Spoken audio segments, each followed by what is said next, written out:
Welcome to the factory of programming. Prepare your mind for exclusive tech experience. Listening to Vivo Bon right now. Hello, so today we'll see the Java feature of Java Records, which was normally the winner of the face-off for the challenge of Java features for the 30 years of Java. So Java Records, let's go. So Java Records, it's related to the JEP 395, which is the final since Java 16, and it is globally nominal tuples for immutable data. Tuples because it is the structures that hold some data, and nominal because this data got each a name. So why records? What does it solve?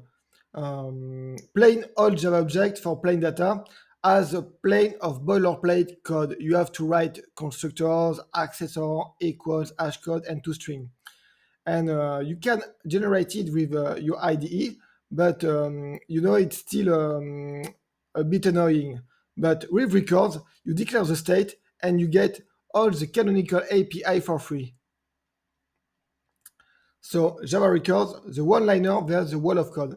So you see, this line does what you do usually with your Java bean. So in one line, you have accessor, constructor, getter, setters, toString, equals hashCode. So you see, everything, you got it in one line. So it is very convenient.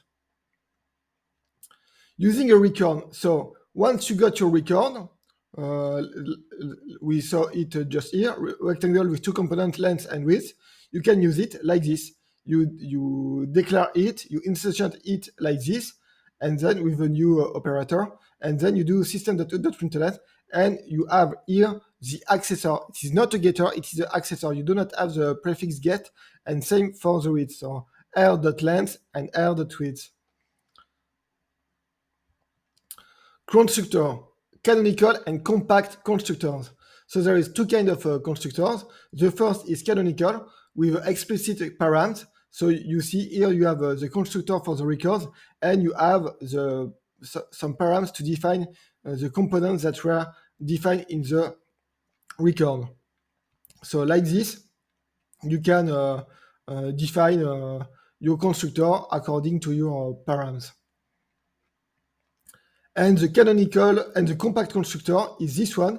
It is quite the same, but you see, you have as a constructor only the name rectangle with no arguments which are inferred by the Java record. So validate, normalize, assignment are implicit.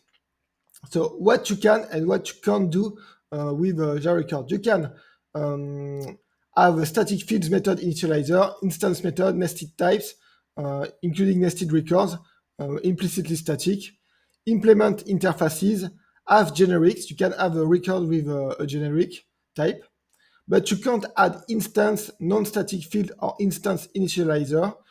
You can't make it non-final or extend a class. Super of the super object, the super class of record is java.log.record. It is not object, and you can't declare native methods. What about overriding accessor equals hashCode and toString? You can override it, but you have to be vigilant that accessor must stay public and return the component type, and equals hashCode must remain consistent with component equality to avoid silent transformation in accessor. It means don't change the value in the equals and the hashCode and the accessor so that you have something different than the true value of the component of the record. Let's see this in this way of validating and normalizing your data in your record. For example, if you want to do some change, some business rules, you have to put it in the constructor, not in the equals, hashCode, accessor, and other part of the record. You put your business rule, if you have some, in the constructor. For example, here you see we calculate the the GCD, and and we put it in the constructor. So validate, normalize in constructor, keep accessors simple. Annotation on components. You can use annotation with your Java record. Component annotation propagate to fill, constructor, param, accessor when targets match. And records also supports type use annotation. Type use annotation is a very strong, powerful annotation which can reach a lot of parts of the code. Local and nested records. Local records inside methods, implicit static, improve readability near usage. For example, rather than writing a very bloated part of code, you have the one line to define the record, and it is more readable than using a plain old Java object. Furthermore, inner class in Java 16 can declare static members, so it includes records.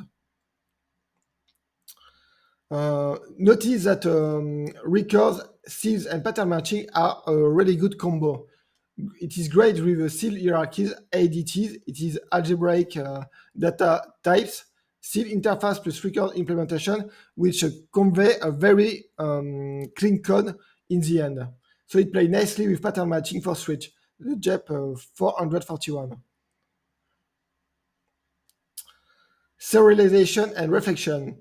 You can use records, they are serializable. Components govern serialization, and canonical constructor governs deserialization. No custom write object or read object.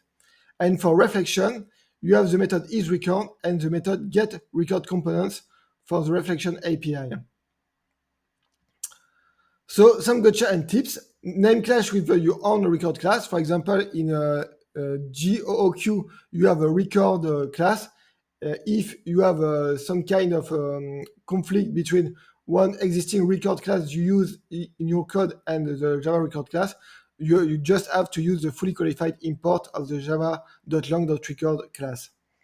Records are immutable by default. For mutable structure, use classes, and don't smuggle extra state via author instance. Nested records are implicitly static.